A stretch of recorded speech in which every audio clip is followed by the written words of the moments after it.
What's happening? What's happening? Hello, my name is Brad Harden, and I'm the host of the brand new show here on the Hoop Ball Network, Hoop Ball Hawks, where we cover everything regarding the Atlanta Hawks, from box score breakdown, training camp, free agency, the rumor mill. You love John Collins, you love Ice Tray, you love JR Crickets. Well, check us out. Follow us at Hoop Ball Hawks on Twitter. Follow myself at Brad Jarrett 67 on Twitter, and we hope y'all check us out. The following is a Hoop Ball presentation.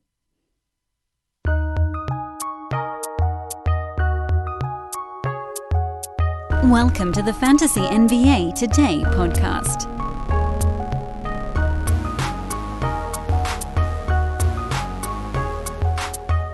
I'd say we got a much-needed break, but I didn't feel like I needed a break. Rather just keep this thing going. I know, you gotta, the schedules, blah, blah, blah, and so forth, so on and so forth. You had to leave room for the East and West to potentially go 7 games, but they didn't, so, we could have really fired this thing up early, but you know what? It is what it is, and at this point, since it sounds like next season isn't starting until late January, or maybe even February, what's a couple of days here, blended in, but damn it, I really want this next series to start. Welcome to Fantasy NBA Today, everybody. Hold the fantasy. It's Monday, September the 28th. We're almost into October now. I feel like I just did a show where I said, how the hell did it get to be September? And I feel like I just did a show saying, how did it get to be March 12th? What a year. What a year, guys. Although there is an anomaly happening this week that may never happen again, which is that we have every major pro sport happening simultaneously, it seems. Right? We've got, I believe we've got hockey, right? NHL, the Stanley Cup Finals. Actually, it could end today. Ooh, that's a really interesting thing. So, the Stanley Cup Finals, it's currently Tampa Bay Lightning leads the Dallas Stars 3-2. And if the Stars win tonight, then that would go to a Game 7 on Wednesday. And if that happens, then you'll have the Stanley Cup Finals, the NBA Finals, the baseball playoffs, all happening on the exact same day. And if I'm not mistaken, and I want to double-check myself to make sure I've got this right, I think the WNBA still going right now, or did that just finish? Oh, that one might finish up. No, so they're not going to be playing on Wednesday, I don't think. So that one, it looks like the finals would probably start later in the week. Well, regardless, you have Wednesday could potentially have the Stanley Cup Finals, the NBA Finals, baseball playoffs happening at the same time. NHL would end that day. But then if you go later into the week, you're looking at WNBA playoffs, continuing NBA playoffs, continuing baseball playoffs, football, college and pro, all happening at the same time. This should never happen again, although I guess next year is a possibility that it repeats itself if everybody's waiting to see how long they can push their season to get fans back in arenas. Still, I know some folks are putting parlays out there just because they'll save the ticket forever and just say, look, this is the year where all of these things were happening at the same time. I guess you could do a parlay of games that are happening on separate days if you wanted to. It's annoying to have to wait for all of that. It's a terrible wager, but as a souvenir, put $2 on it just so, 40 years from now you can tell your grandchildren, hey, look what Daddy did, or look what Grandpa did. Grandpa put a bet on every major pro sport at the same time. Hello, 2020. Goodbye, sanity. I am Dan Vespris, by the way. Dan Vespris is how you... It's written the way you pronounce it, although I guess that's relatively difficult. It's Besbris. You can also just Google search Dan from Hoop Ball. You can find me that way.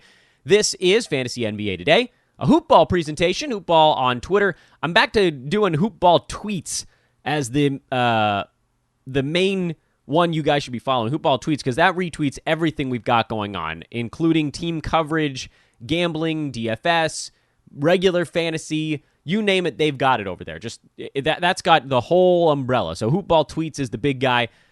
We had this unreal weekend in gambling. Those odds boost. Remember I was telling you guys about that on Friday, the odds boost stuff that MyBookie did over the weekend? They had won every hour for 12 hours in a row. That was a wager that was shifted from, let's call if we just assume hypothetically that every single wager available right now is a 50-50 proposition, which is wrong, but just for our purposes here, we're going to assume that. If we just assumed that every wager was a 50-50 proposition, what MyBookie did is they basically took all of those and they shifted them in the bettor's favor by anything from about an additional 30 to basically a guaranteed percentage, like from 30 to 50% better odds on that. So there were 12 bets. One happened every hour on Saturday. Each one of them had an 80 to 100% chance of hitting, and 11 out of 12 hit.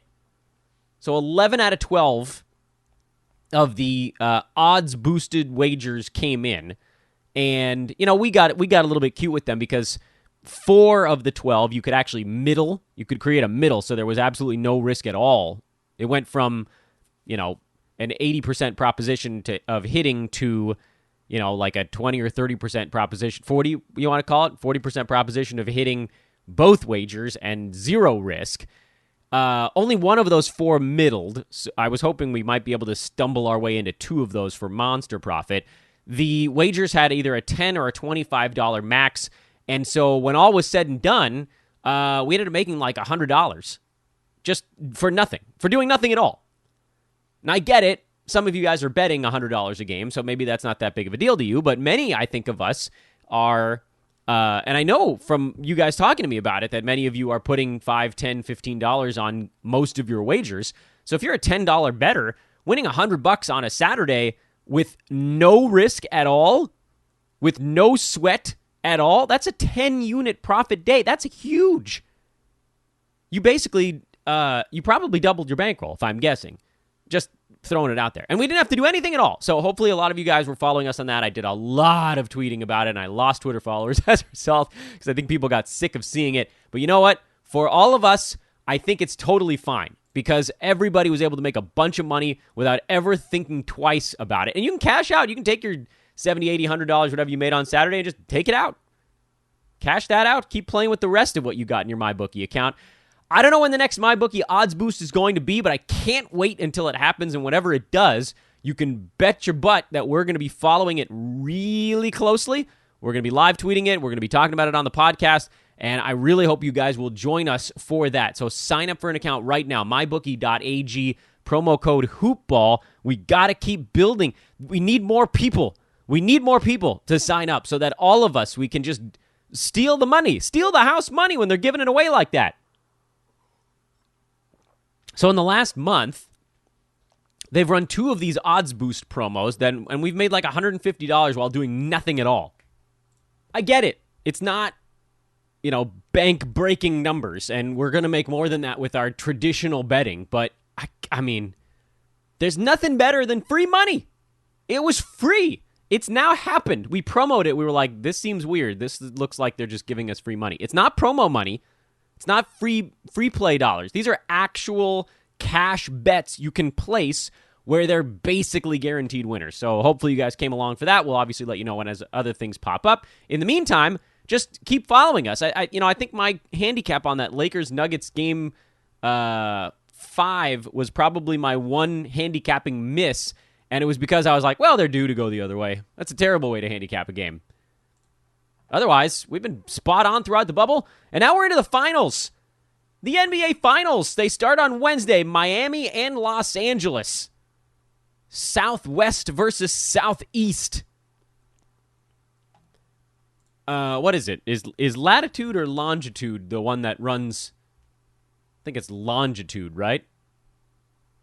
No, latitude is the north-south position. So there's like no northern latitudes in the NBA Finals right now. It took me a long time to get to where the hell I was going with that weird point. This is the low-latitude NBA Finals. Butler versus Lebron. Those are some gamers, man. Use a baseball terminology. LeBron James and Jimmy Butler, those guys are some gamers. These are guys that just win. Jimmy Butler wins. LeBron James just wins. Everywhere that Butler's gone, his teams have gotten exponentially better. Everywhere, obviously, LeBron. It's less of a discussion point, because certainly when LeBron joins a team, they get a crap ton better. Jimmy Butler has never been given the credit he deserves. There's always been this, like, he's a tough guy to get along with thing, which might actually be the case until they... And this is...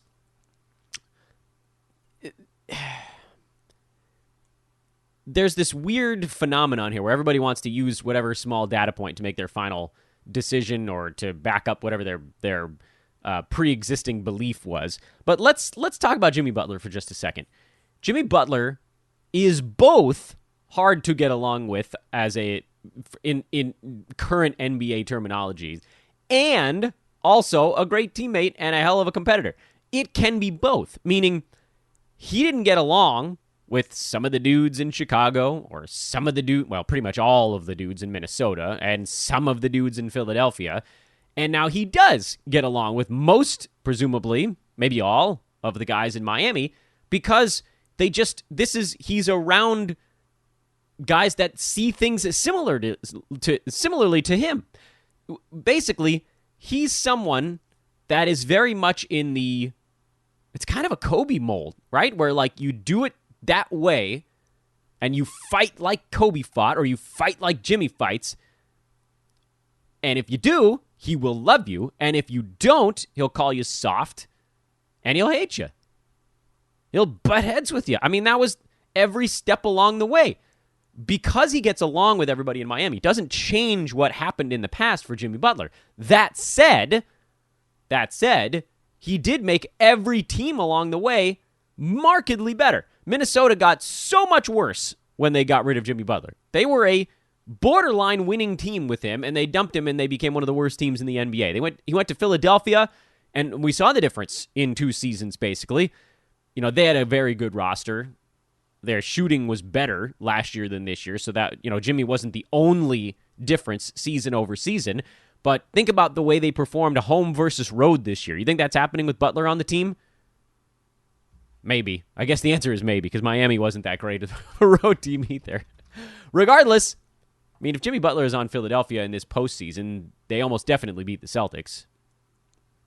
All right, the Heat weren't very good on the road either, but the Heat had some weird issues in the regular season where they were playing big, and then they were playing small, and they were just demoing stuff, and now they've settled into a routine here, and obviously their moves at the All-Star break were actually really useful.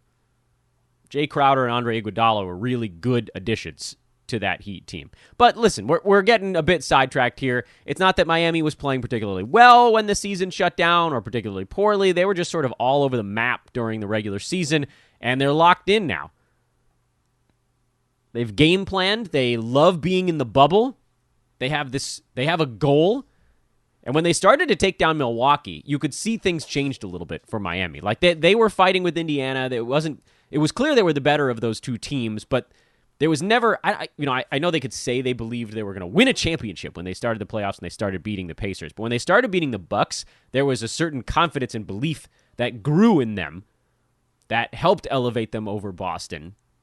A better offensive team, frankly. Boston had more things going on they could do, and Miami just outshot them as Boston forgot how to play defense. In any event, let's talk a little bit about what happened over the weekend, because we don't have any games to break down for the next couple of... we do have the Wednesday game, but we're not going to do that on today's podcast. All we have right now is the line, which is Lakers by 5, with a total of 218, and that'll probably move around as we work our way through the next 2 days. But I don't want to waste Wednesday's content today or tomorrow, which, by the way, is going to make tomorrow's show particularly odd. So let's spend some time on today's podcast talking about the Lakers and Nuggets wrapping up their series on Saturday, and Boston extending their series on Friday before losing it yesterday on Sunday in the early evening. And we'll work our way backwards chronologically, just like, the good old days, reverse chronological, lightning round Monday, and so forth. It doesn't really matter, but whatever. Anyway, Miami beat Boston 125-113, wrapping up their series in 6 games with a high-scoring finale that once again went way over the total The totals in these Boston-Miami games were consistently too far under the mark.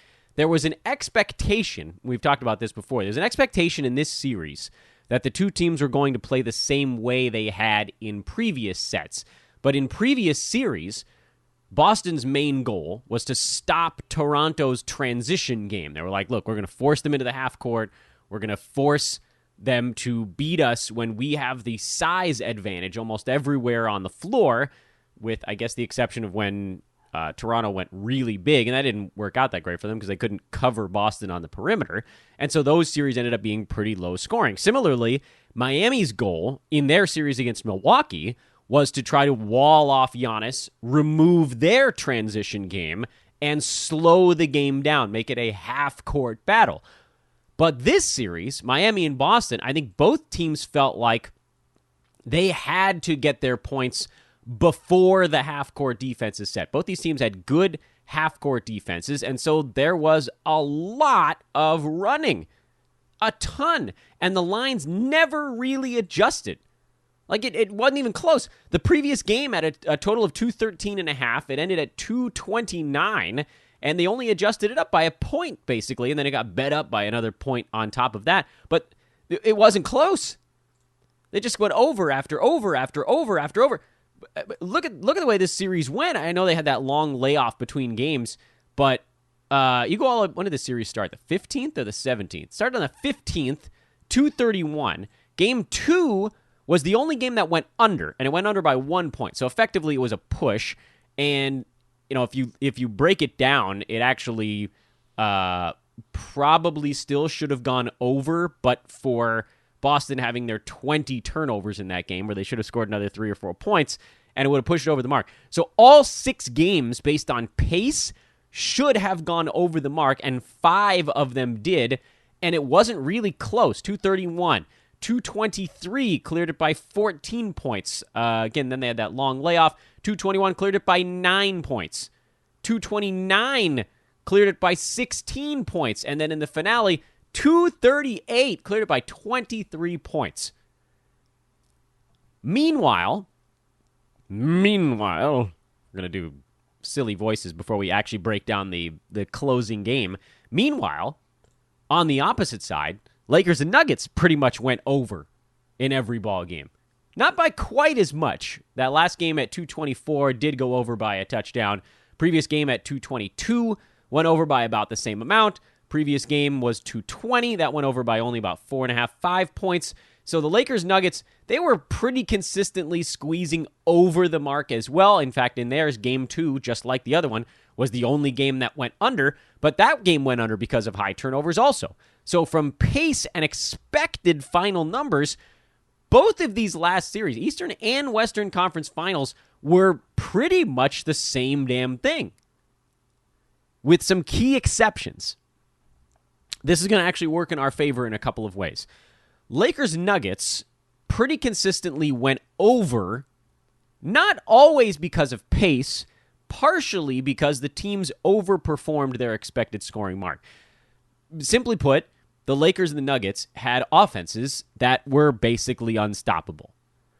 The Lakers did about as good a job as anyone has since the Nuggets started trying, like at Game 4 against Utah, or Game 5 against Utah, whatever it was. Since they started trying, that finale, that clincher, the Game 5 win for the Lakers on Saturday, was about as well as anybody's done defensively against the Nuggets. Held them to just 42% shooting. Denver was the better team in terms of second chance points, or they would have gotten blown out in this game. It would have been an absolute beatdown. But they had all of the second chance stuff that the Lakers had in the previous ball game, where they owned the glass. Lakers actually still out-rebounded the Nuggets by 7, but a lot of that was just because the Nuggets missed a ton of shots. They happened to get some of those rebounds back, which I suppose is going to happen if you shoot 42%. You miss a lot, you're going to get some offensive rebounds. If they didn't, it would have been a 20-point loss. It just would have been a blowout early. The expected final pace in that game was far lower than the 224 indicated, which is kind of how we were handicapping. I was like, I think the pace of this game is finally going to be the one that puts this game under the mark. The Lakers vastly overperformed their expected pace in this game. I mean, you saw the whole fourth quarter was LeBron waiting until the shot clock hit 9, using twin. They had 2 screens. It was a double screen to create some opportunities where Denver couldn't just wall off the paint because they had to bring more guys out towards the screeners.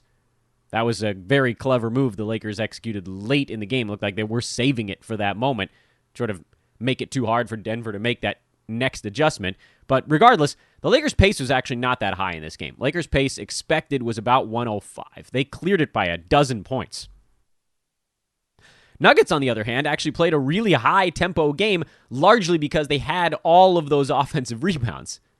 Their expected pace was 114, so they actually went under by 7. So many offensive rebounds, a lot of free throws that they hit at a great clip. They had 89% of their free throws and only 11 turnovers. So they were really efficient from the free throw line, efficient in actually getting shots up. They just couldn't make them because the Lakers defensively were quite good, and Jamal Murray was clearly playing through what looked like maybe a knee or a hamstring thing throughout the entire ball game. And so a lot fell on the shoulders of Jeremy Grant, who had a hell of a series. And of course, then the news came out that he was probably going to opt out of his contract. If he doesn't have this big playoff run, I think he probably just takes his player option because free agent money is not going to be getting thrown around this offseason. Not with still the question marks as to whether fans are going to be in the arena next year. There's revenue being lost, and so contracts are going to be smaller. Salary caps are going to drop. But Jeremy Grant played so damn well, he will get himself security, even if it's for the same amount. I think his option was like $9 million. I'm not looking at it right now, but digging into the deep parts of my memory, it's probably wrong by a little bit. But my guess would be, even if his annual value stays about the same, he could get more than a year. I guess the reason to maybe not opt out would be to say, look, I'm going to play my ass off next season, hope that the revenue stabilizes as we get vaccines and people get back into arenas, and then sign a bigger deal the following season. But at the same time, Jeremy Grant isn't a superstar. He's a good NBA player whose game is rounding into shape at the right time in the right era. There's two sides of it. You could bet on yourself. If something goes horribly wrong, what if your career ends? Or maybe you take a three-year deal for $30 million or something like that. I mean, $30 million is nothing to shake a stick at. How many of us are going to make $30 million in our lives? Very few. So, yeah, I mean, the difference between $30 million and like $50 or $60 million, if you wait until maybe teams are giving out more money, that's a big deal. And that extra chunk, you're Jeremy Grant, you put away in a portfolio somewhere, and you don't have to work even after you retire, but you might not have to even at the first one. Anyway, we're getting into the semantics of this a little bit. It doesn't really matter. The point of all of that fast talking was that I'm a little bit annoyed because I was really hoping that Jeremy Grant would continue to float a little bit under the radar and come back to the Nuggets on a 1-year deal, be forced to play his ass off, and then we'd be able to capitalize with a massive fantasy season. He'll probably get a little bit more attention, although luckily for us, his stat set, which he did some scoring in this series, generally is not points heavy, and that tends to turn people off. So perhaps we will still have our built-in Jeremy Grant value as I yell over the sound of children screaming in the background. Only time will tell. He might end up with another team. He might end up back with the Nuggets. Obviously, our preferred destination would be back where he was as someone getting wide open looks next to Nikola Jokic and Jamal Murray. But I assume anywhere he goes, he would be given at least an equal amount of responsibility, maybe more. Maybe that's the destination he prefers. I don't know. This is a spot that opened up an opportunity. We knew he was good already. We knew he was also stuck a little bit in Denver in that they had this $30 million albatross named Paul Millsap, who still saw a fair amount of playing time, but was pretty clearly getting destroyed by Jeremy Grant. They just decided to go a little bit bigger. They went both of those guys. Grant was playing small forward. He was dealing with LeBron. Millsap was stuck on Anthony Davis, and they took their chances with that. It didn't really work. Defensively, at least. We were deep in this discussion of sort of how we got to this point, and for Lakers and Nuggets, the pace was slowing, but the overperformance was still happening. What we're getting now to in the finals is this weird convergence of teams trying to figure out what they want to do stylistically, in that Miami is probably best served now trying to slow the Lakers down. And it's what Denver tried to do also. Denver thought, okay, let's just make this a half-court game. We'll do whatever we can to slow the Lakers down. Whatever we can. And if they can beat us in the half-court, great. Then they win. Because Denver believed in their own half-court offense, which was not a crazy idea. They had a good one. Jokic, Jamal Murray pick and roll was pretty tough for teams to defend. Lakers just happened to have big men in general that could switch onto Murray and at least make his life a little bit more complicated. Not, he was getting better looks than if he was attacking a guard for the most part, but that was sort of ultimately the Lakers' decision on how they wanted to deal with that. Lakers still were able to get out and run a little bit. They forced a turnover, they ran. They got a defensive rebound, they ran. And as much as the Nuggets tried to get back and stop them, there's just sort of I know that statistically speaking, Lakers and Raptors were both very good, fast-breaking teams during the regular season. I'm just thinking of and the Bucks as well. There's something a little bit different between each of those three fast-break offenses. For the Bucks, it was mostly just Giannis steam train Giannis. And they still were able to get some of those against Miami. But for the most part, the Bucks were just like, look, Giannis, if you're going to beat us, you're going to have to do it 1-on-4. We're not going to worry that much about offensive rebounding. You're going to struggle to get points in transition. Your teammates are going to need to help you out here. So Miami has seen a transition game that's a little bit more like what the Lakers bring, in that LeBron is similar to Giannis as this sort of battering ram in transition. But the Lakers also, as a team, LeBron and we'll say Rondo in particular, are better passers than what the Bucks had on the floor. Giannis is a good passer. LeBron is a great passer.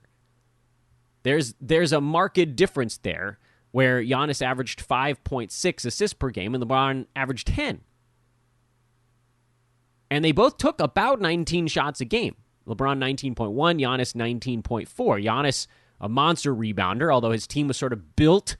The Bucks built their team so that Giannis could get defensive rebounds and then just run himself. So the passing element is something a little bit different that Miami will be contending with here. So the Heat now, and this is where we try to get a little bit predictive, and we're not going to get too deep into it here because that's our content for the Wednesday episode of the podcast. But as we think about this from a predictive standpoint, we kind of have to think, okay, what's the fastball? Both teams like to throw their fastball in the first game of a series. What is the fastball going to be, both on offense and on defense? If you're the Lakers, your offensive fastball is run. Run like hell. Go, go, go, go, go, and just try to dominate transition, try to dominate the glass, which can lead to transition, and just go. Go. What's Miami's defensive fastball? In these playoffs, oddly enough, it's been a zone. So if you get into a half court, you might see Miami go to a zone defense.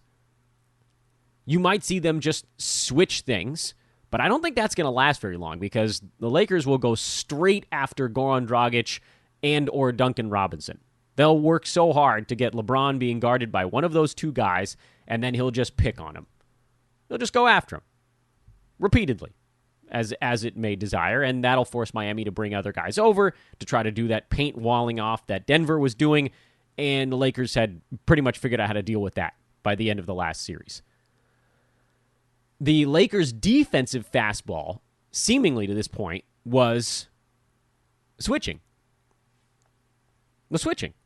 And they can probably do that again this series. I don't know what sort of starting. Did the Lakers go back to a JaVale McGee starting lineup? Did they leave Dwight Howard in there? How much do they go small?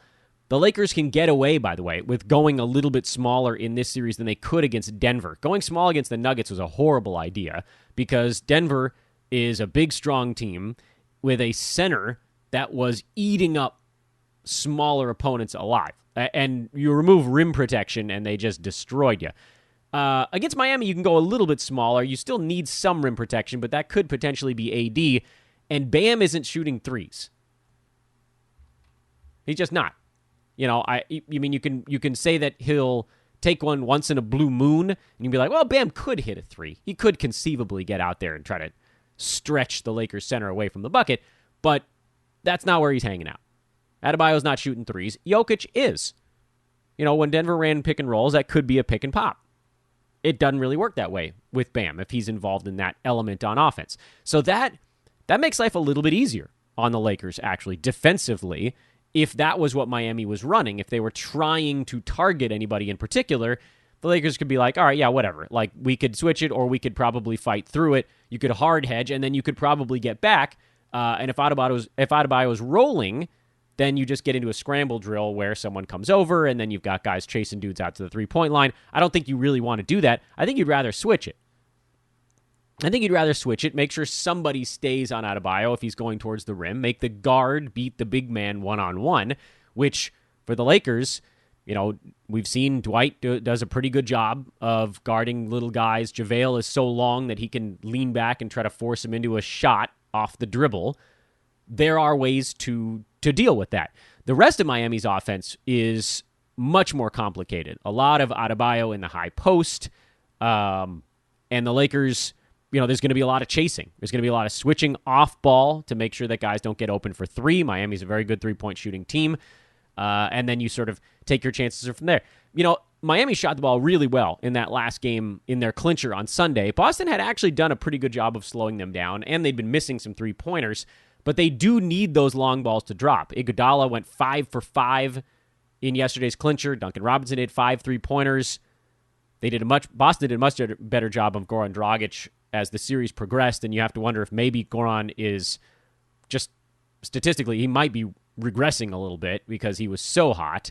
And then Tyler Hero, they do have a nice offensive attack guy off the bench that you will probably draw a lot of Alex Caruso, if I had to guess. So from a fastball perspective, you got to think Miami's going to want to try to slow down the Lakers. I think the Heat would prefer to get this thing into a more half-court game and say, okay, well, let's see if the Lakers can beat us in a half-court.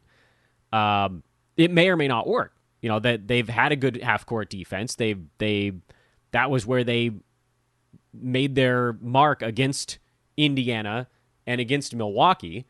But what those two teams didn't have, Indiana didn't have the firepower, and then Milwaukee didn't have the adjustments. Milwaukee had so many easy adjustments they could have made in that series and probably then would have won it. First and foremost would have been actually playing Giannis 37, 38 minutes a game instead of 35. But second would be adjust your defense to guard three-pointers a little bit more. Adjust your offense to give Giannis different looks. The Lakers did it. I mean, again, I get it. Miami's probably better at walling off the paint than Denver was, but you saw it with the Nuggets. They brought guys early to make sure that the paint was not open for LeBron in the half court, and the Lakers made the adjustments. Earlier passes, 2 screens, lob threats, all these things that jump up. They're counters to almost all of these things where really good offenses can beat really good defenses. And so now we have to guess a little bit. We have to guess. We have to say, what do we think these two teams are going to do in game one to try to assert themselves a little bit? And for the Lakers, their fastball, which is running, worked really well against Denver. And it didn't work as well against Portland or Houston in game one. And you have to wonder a little bit, were they just sort of not ready for those opponents? Long layoffs, kind of came in a little bit drowsy. Defensively, the Lakers actually pretty good in that first game against Portland, but they just sort of weren't ready for Houston's weird brand of basketball. But they were ready for Denver. They came in and they were like, look, we're gonna go. We're gonna get this tired Nuggets team, we're gonna go. And I think they're gonna try that here against the Heat. I think Miami are gonna be better prepared to slow the Lakers down. And so I wonder now if this series looks a little bit more like the Heat series against Milwaukee, where you've got one team in the Bucks desperately trying to run the score higher, desperately trying to turn it into a track meet. And you've got the other team in Miami trying to do their best to keep it a little bit lower. ultimately the running team usually then ends up dictating the pace because they're going to come, they're going to try to get their shots going quickly. It's going to lead to a little bit of a helter-skelter game. The Heat will then just come back and capitalize on that. And so we'll get more into the actual line on our Wednesday show, but I'm inclined to think that this is a relatively high-scoring opening game. And sure enough, the line set at 218. That's a pretty high number. How did these two teams get to their point? Well, we talked about Miami. They did it with their offense on Sunday, which was a little bit of a different look for them. Minimal turnovers on both sides. Miami has been very good at getting to the free throw line throughout the playoffs, which could be an issue. Lakers are fouling teams a lot. So there are going to be some free throws for Miami. But this was finally a really good shooting game. Bam Adebayo went nuts. Lakers do have... Honestly, I'm surprised Adebayo didn't have bigger games against the Celtics because they just... I love Daniel Tice as a fantasy asset, but as a center, he should have been getting eaten alive in this series, and that finally then happened on Sunday. Lakers have guys that can get in his way, and they can throw big dudes at Bam, and they can let Anthony Davis go do other stuff if they want to, which I think they will. I think there's an absolute reason to start big for LA. Make sure Miami doesn't get stuff going to the rim. AD can chase stretch fours out towards the perimeter. I think Jay Crowder is their starting power forward. That's not a hard cover for Anthony Davis. The hard cover is whoever the hell has Jimmy Butler, which might be Danny Green to start the ball game. It'd probably be LeBron late if I had to guess. They'll rotate through some guys. And then chasing Duncan Robinson. Who's going to be on that? That might be Danny Green. That might be KCP, actually. And then who's on Goran Dragic? So the Lakers have some choices here. I think there's going to be a lot of switching. You talk about who's on a guy. That's generally not going to be the dude who's guarding them after a bunch of back screens and flares and so forth. But it's going to be fun. It's going to be a good series. And Miami got to this point with grit. They just kept fighting. They kept fighting. They kept hitting big shots in fourth quarters. And they were able to overcome a Milwaukee team that didn't make proper adjustments, a Boston team that honestly probably should have won this series, but they never really fully slowed Miami down, and they blew some big leads early in this series, remember. And so Miami's here. They've shown more toughness. They've been the tough team in the Eastern Conference. And frankly, the Lakers have been the tough team in the Western Conference. I know that their path, you could argue, wasn't the hardest in the world, but look, Portland, going into that series, people were talking about Portland beating LA. I was asked on a betting show what would the underdog odds have to be on Portland for me to take them, and I was like, got to be like plus 800. They're not getting over them, and I was told I was crazy, that much lower would have been totally fine. And I was like, nah, Lakers are being underestimated. I've learned too many times in my life not to underestimate LeBron James. How many times in the Eastern Conference I was like, this dude's team isn't as good as these other teams, and then he whipped them anyway. Look, the Lakers are a good team. Defensively, they're very, very good. And they have two superstars. So anyway, then they conquered small ball. And then they conquered a Denver team that had been unbelievably resilient to this point. Lakers dodged a bullet by not having to play the Clippers. That would have been a team that had the personnel to best match up with LA. And that's why I thought the Clippers were going to win the championship, because I was like, look, Clippers are going to find a way against these other teams where maybe their matchups aren't perfect, but they're just more talented. And then against the Lakers, where the talent is similar, their matchups were better. Kawhi and Paul George to deal with LeBron, it was going to have to be a ton of Anthony Davis. And yeah, we saw that against Houston, but LeBron was able to set him up in that series because the Rockets couldn't really slow him down either. Jeremy Grant was as close as we've come now to seeing someone who could slow down LeBron a little bit, and he was still able to sort of overwhelm him. LeBron hasn't had to go against anyone in the stratosphere of a Kawhi Leonard on defense in these playoffs, and he won't. Jimmy Butler is going to be probably your next closest thing, but does Miami really want Butler on LeBron the whole ball game? I don't think so. Maybe. It's a good way to end up in foul trouble. Miami has a pretty good matchup here. Both teams have a really good wing and a really good big man. Both teams have really good role players, and the question really becomes, can LeBron find his way through what'll be another defense, another paint walling off defense with some gimmicky zone looks? And can Anthony Davis continue his playoff surge, which, honestly, Anthony Davis, I know they've been talking about his ankle. I don't think that his side ever fully healed after that Rockets series, so a couple days off here will probably be pretty good for him.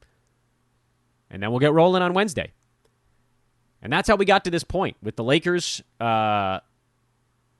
being largely unstoppable on offense. To this point, they've figured out whatever teams have thrown at them with adequate time. They've cut down their turnovers, which is a big deal, get shots on offense, and some of them will go in. And then they're just going to have to rebound a little better than they did against Denver. The Nuggets gave them a tough time on the boards in that series.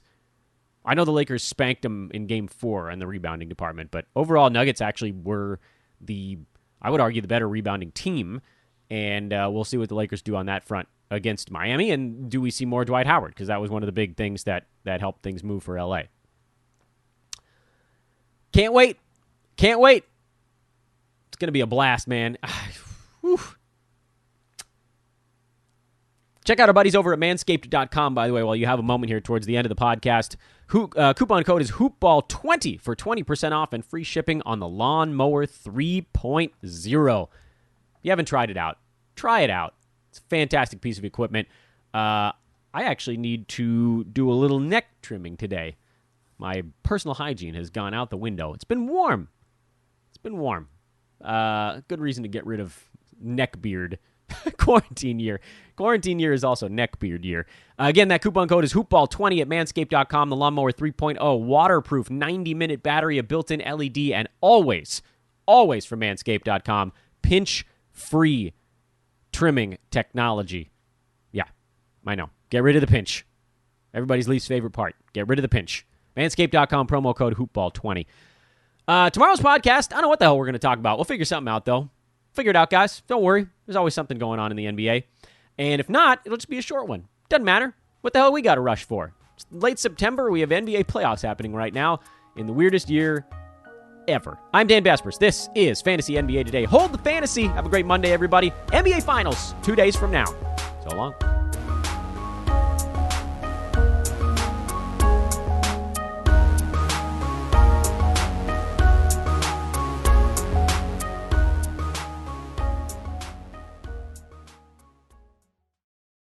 This has been a Hoop Ball presentation.